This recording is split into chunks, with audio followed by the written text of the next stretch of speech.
dulu. Ya, caranya, yuk silakan posisikan tubuh kalian duduknya tegak, lalu letakkan kakinya di atas lantai. Terus letakkan tangannya di atas meja. Ya, duduk serileks mungkin. Sudah, pejamkan mata kalian. Pejamkan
komposisi, pola, abstraksi, dan algoritma dengan tepat.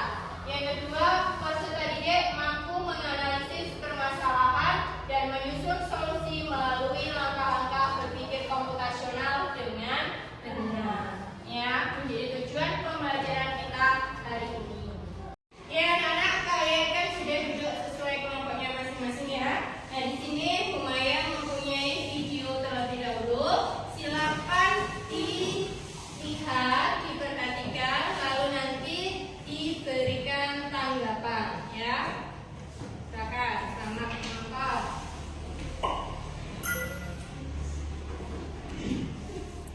Apa yang kamu pikirkan ketika mendengarkan robot? Adakah seperti Optimus Prime yang dapat berubah menjadi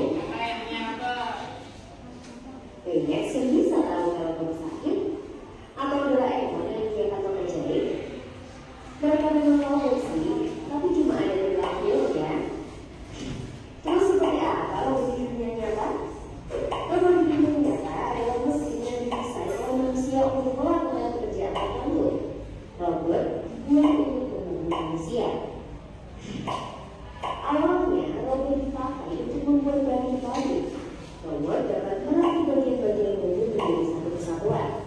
Kertas dan sabun yang kamu pakai serta mixer yang kamu makan dibuat dari kemasan dengan robot. Handphone dan komputer yang kamu gunakan juga dirakit menggunakan robot. Mengapa pabrik menggunakan robot? Robot memiliki banyak kelebihan, yaitu lebih cepat dan efisien, jarang melakukan kesalahan, dan tidak bosan mencapai. Selain itu, robot juga tidak perlu libur dan tidak perlu digaji. Wah, apa saja? Memang gimana sih cara kerja robot?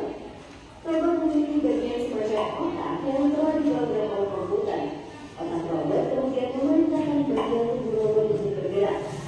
Robot dapat mengenali kondisi di sekitarnya karena dilengkapi dengan sensor. Sensor ini seperti mata pada manusia. Untuk bisa bekerja, robot juga butuh sumber energi loh. Kalau manusia, sumber energinya adalah makanan. Sedangkan robot, sumber energinya adalah listrik yang tersimpan dalam baterai atau langsung dari energi listrik. Perkembangan komputer dan teknologi yang begitu besar menyebabkan modal besar pada robot. Sekarang, robot bukan hanya digunakan untuk membuat barang di pabrik.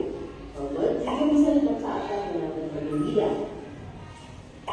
Robot dapat digunakan untuk membantu pekerjaan sehari-hari seperti memotong kulit dan membersihkan ruangan. Robot untuk membuat segelas kopi atau membuat bakso sushi. Ada juga robot yang mampu mengantarkan paket atau barang.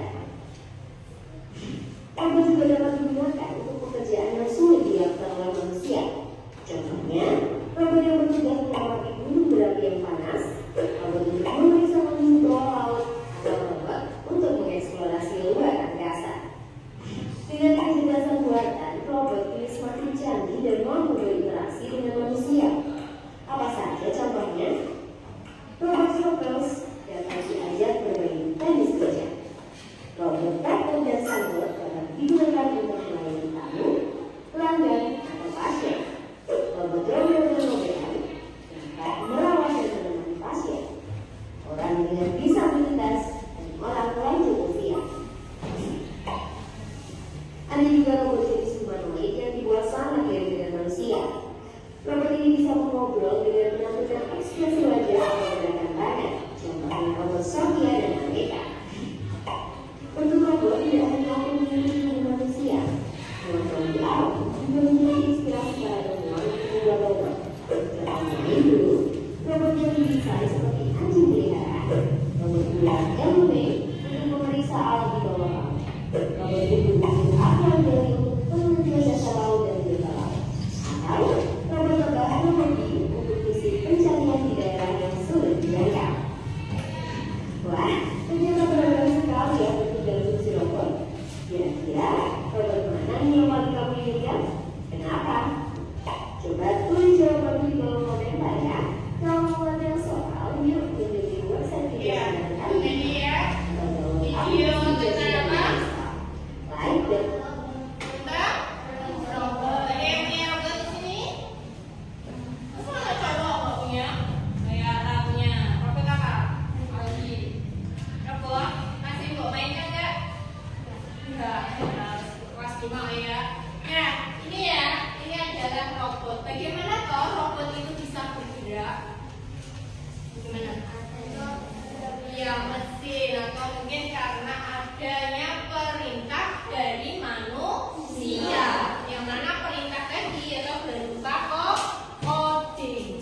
contoh dasar utama untuk membuat robot supaya bisa bergerak, ya kan? Nah, itu ya, jadi hubungannya sangat erat.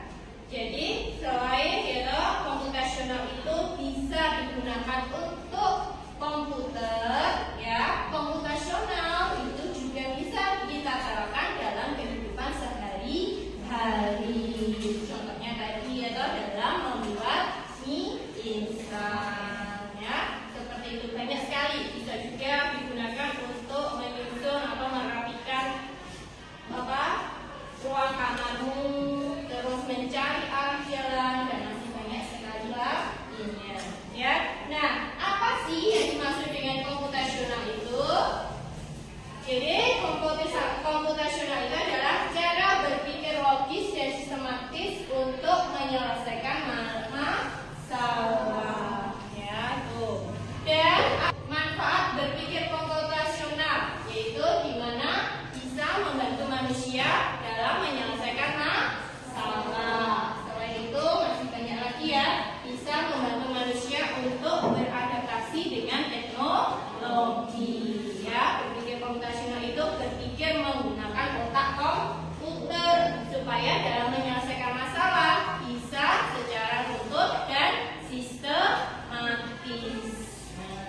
Apa saja langkah-langkah berpikir komputasional? Di sini ada 4 langkahnya. Yang pertama ada dekomposisi, yang kedua ada pola, yang ketiga ada abstraksi, dan yang keempat ada algoritma. Yuk kita bahas satu persatu. Dekomposisi itu adalah memecah masalah besar menjadi bagian yang kecil-kecil. Ini contohnya, kalian kalau mau pergi ke sekolah, apa yang harus kalian lakukan terlebih dahulu? Mandi, terus pakai baju, terus sarapan, terus memakai sepatu, lalu berpamitan dan berangkat ke sekolah. Itu yang dimaksud dengan dekomposisi. Biar kalian lebih paham lagi. Nah, di sini Kumaya mempunyai kartu masalah, ya, di mana setiap kelompok silakan, ya, ini ambil satu kartu masalah. Karena kartu masalahnya, terus kelompok sini satu kartu masalah, dan yang terakhir kelompok 4 satu kartu masalah. Kelompok 1, tolong dibacakan apa kartu masalah besarmu? Memasak nasi goreng. Nah, jika masalah itu kamu bagi ke bagian yang kecil-kecil, apa saja yang pertama? Yang keras, penuh, menyiapkan bahan. Terus lagi, ya, mengulek bumbu-bumbunya. Terus yang keras, penuh. Lalu memasak bumbunya, campur dengan nasinya, terus tambahkan telur, diaduk rata, dan siap. Oke, tepuk tangan buat kelompok 1. Kelompok 2, masalah besarnya apa itu? Merayakan pesta ulang tahun. Dan jika masalah besar itu kalian bagi menjadi hal-hal yang kecil, apa yang harus kalian lakukan? Yang pertama, menyiapkan properti. Oke, terus pesan kue ulang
waktu nanti cepat-cepatan. Cara menyusun langkah-langkah itu algoritma. Nih, silakan ya disusun. Itu adalah untuk menyelesaikan cara berwudu yang benar. Mulai dari apa dan apa. Silakan, siapa yang sudah angkat tangan?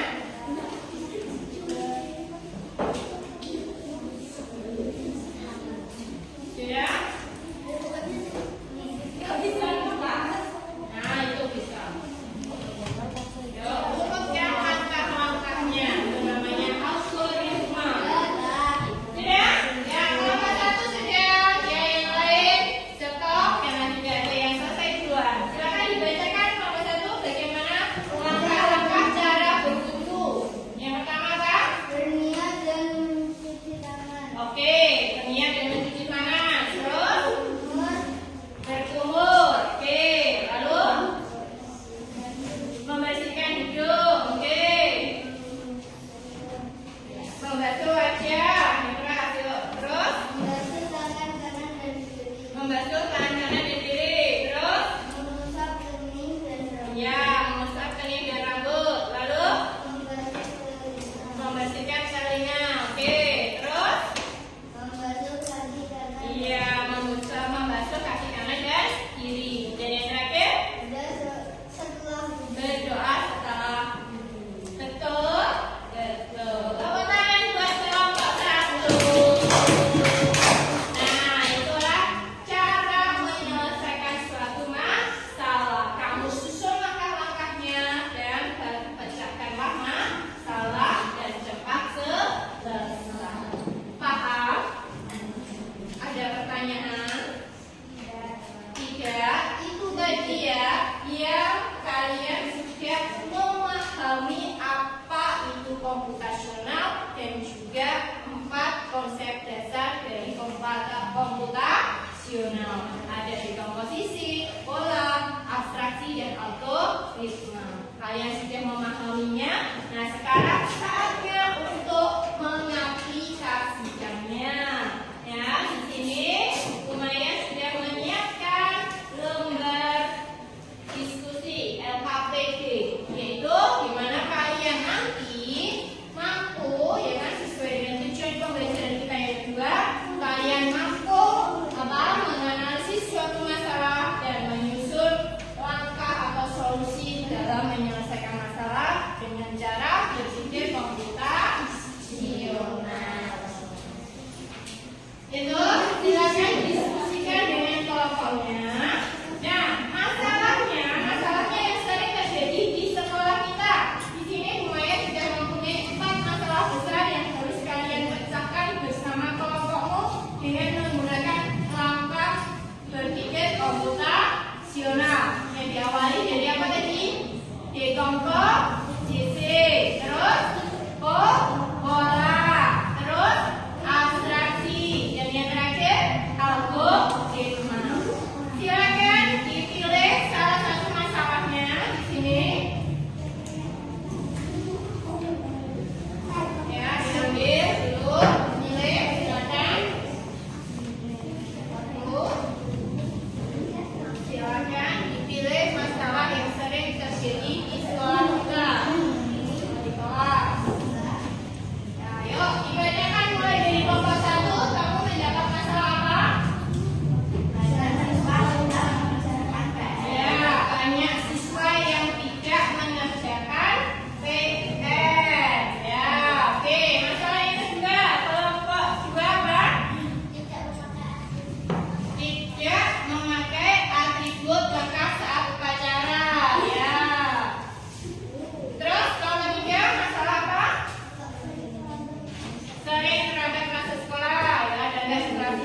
Ya, Pak, bagaimana?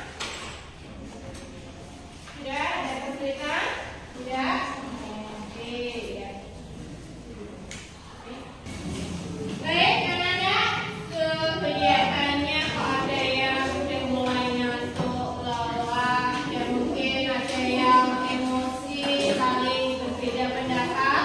Nah, biar mulai lagi, biar semangat lagi, kita SBG terlebih dahulu ya.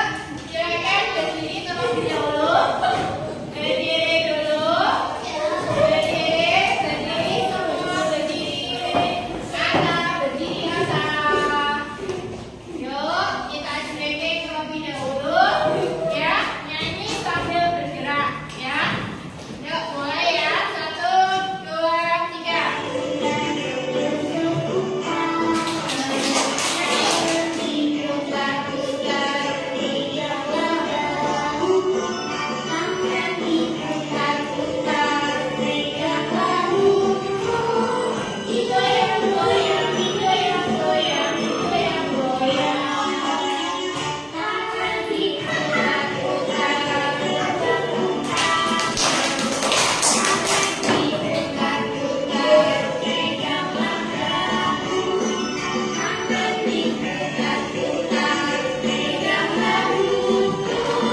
Iya, tepuk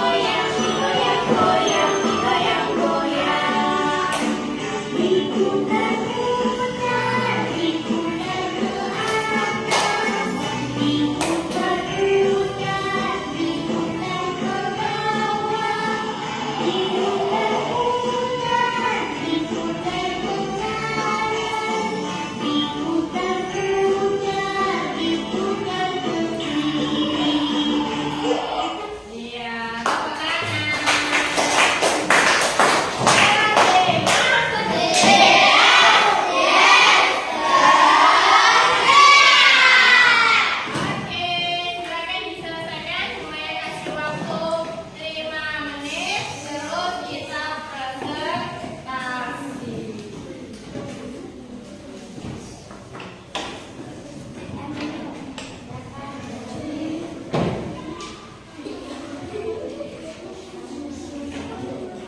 Sudah selesai ya? Ya. Sudah selesai? Oke, saatnya kita presentasi. Siapa yang mau maju dulu? Oke, kelompok 1, yuk. Yang lain tidak ada yang duluan yang maju presentasi. Yang lain mendengarkan. Dan jangan lupa berikan komentarnya. Ya, semua maju. Semua maju.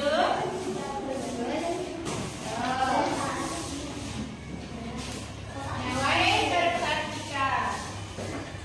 Assalamualaikum warahmatullahi wabarakatuh. Waalaikumsalam warahmatullahi wabarakatuh. Kami dari kelompok 1 yang kurang mengajar tiba Agung Kristus dan akan membacakan karena siswa yang tidak mengerjakan PR. Maka penyelesaiannya menggunakan 4 langkah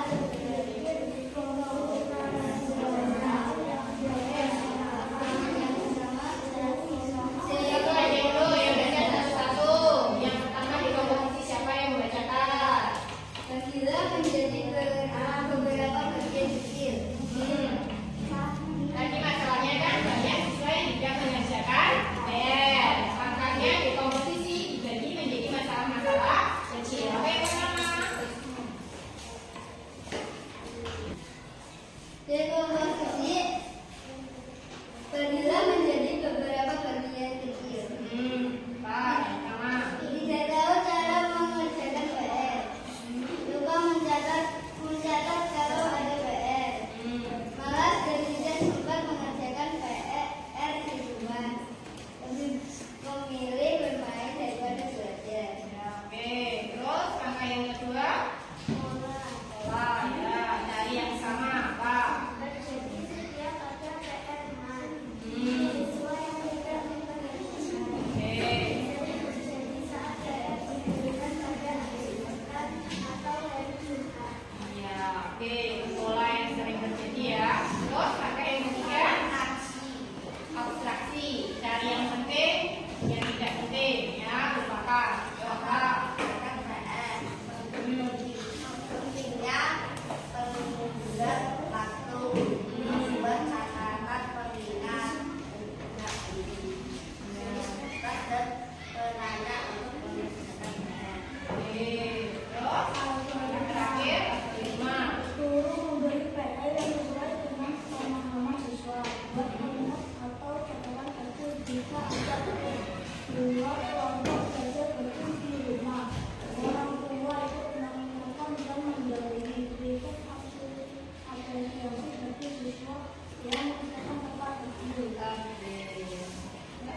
dibacakan satunya. Oke?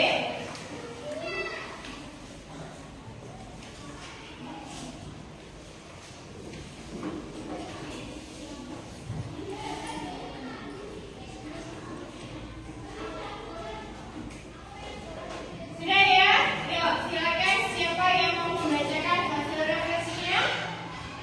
Ya, Anu? Oke, silakan dibacakan. Segera di Anu ya. Yuk, bagaimana perasaanmu pada pembelajaran hari ini? Saya merasa senang dan tertantang. Oke. Saya berbeda dari biasanya.